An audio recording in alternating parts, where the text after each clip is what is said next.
it's awful. Shock and surprise, I'm sure. After all, live-action adaptations of highly stylized animes are always so very great, right? The worst part is, too, the show tries so hard to be the anime and only really succeeds in reminding us why we didn't want a live-action adoption in the first place. As it turns out, what works in a highly stylistic, excellently drawn, and fantastically voice-acted anime does not work in a boring, brown, uninteresting, poorly acted live-action adaptation of said anime.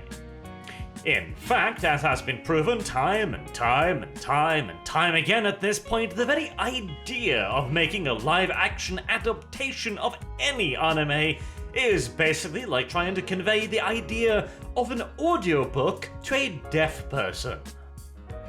It results in absolutely nothing but a great deal of frustration for both parties involved. But Cowboy Bebop's greatest sin is not the straight up homophobic reimagining of certain characters, the random race swaps, or the fact that they made Jet, who is now black, an absent father.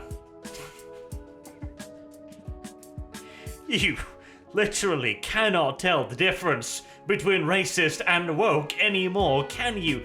Nor is the problem Faye Valentine, whose entire character has been turned upside down and then covered completely. At least anybody mistake her for a attractive female character. Perish the thoughts. But all of these things are individual issues. They are flaws, they are errors, they are road bumps. They are, in and of themselves, merely things that make a bad show worse. The real problem with Cowboy Bebop is that it is unendingly, constantly, eternally, infinitely, interminably, unceasingly boring. It gives watching paint dry a bad name, it does. Before watching this series, I could never have believed that a standoff between two bounty hunters and a batshit insane terrorist bomber dressed up as a teddy bear could ever be tedious. And yet, the show has proven me thoroughly wrong on that account.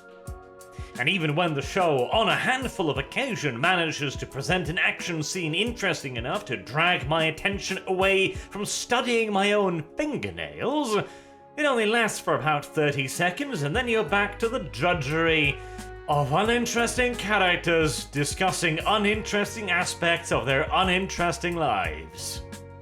Hell, even the original anime had a plethora of pacing issues, but it was more than covered up for by stellar art and excellent voice acting. Meanwhile, in Netflix version, you get to watch a bunch of first-year drama students slap each other across the faces with ham. It is no exaggeration to say that the best performance in the entire show comes from the Corgi, who also has one of the more consistent and interesting character arcs, too. And do not even get me started on Ed. The character is on screen for no more than 30-odd seconds, and yet he inflicts more damage upon my spine through sheer ungodly cringe than a 60 miles per hour fender bender with a minivan could ever hope to achieve. Though, I will certainly admit, the actor's performance is spirited. Oh, and incidentally, Ed is of course a they-them in this series, despite being canonically a girl. But hey, details. Ed not being able to figure out whether he has a winker or a vag is hardly the biggest problem with this abomination, after all.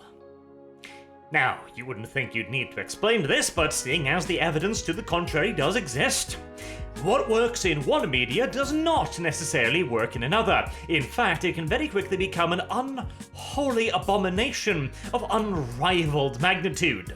Having a cute, bobbly, retarded, over-the-top character bouncing off the walls as if hyped up on huge quantities of Ritalin works in an anime, because it's not real.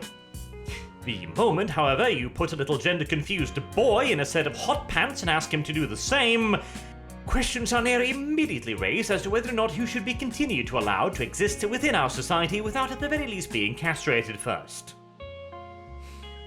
Particularly considering the previous production history of Netflix. Ugh.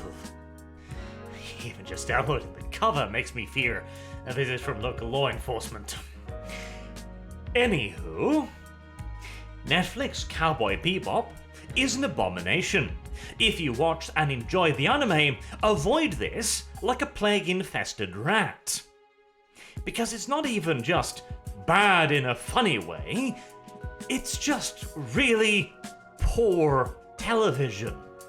From the acting, to the directing, to the visuals, to the characters, to the bent and broken plot lines, it all comes across as a 12th grader's interpretation of Cowboy Bebop, if they were putting on a school play equivalent of it. Though I will give the show this itsy-bitsy little piece of praise. At least this isn't He-Man Revelations. At least this isn't something created for the express purpose of angering and harming the fanbase. If anything, it simply comes across as an unfathomably amateurish attempt to make an adaptation of the anime. An uninspired and uninterested take from someone who couldn't give the faintest fig about Cowboy Bebop, but at least it isn't actively malicious. Not beyond the usual gender and racial confusion of, well, today's entertainment anyways. And the sooner this predictable disappointment is erased from our common consciousness, the better. Until next time, I've been Arch. Thank you all very much for watching, and I hope to see you all again soon. Have a good day.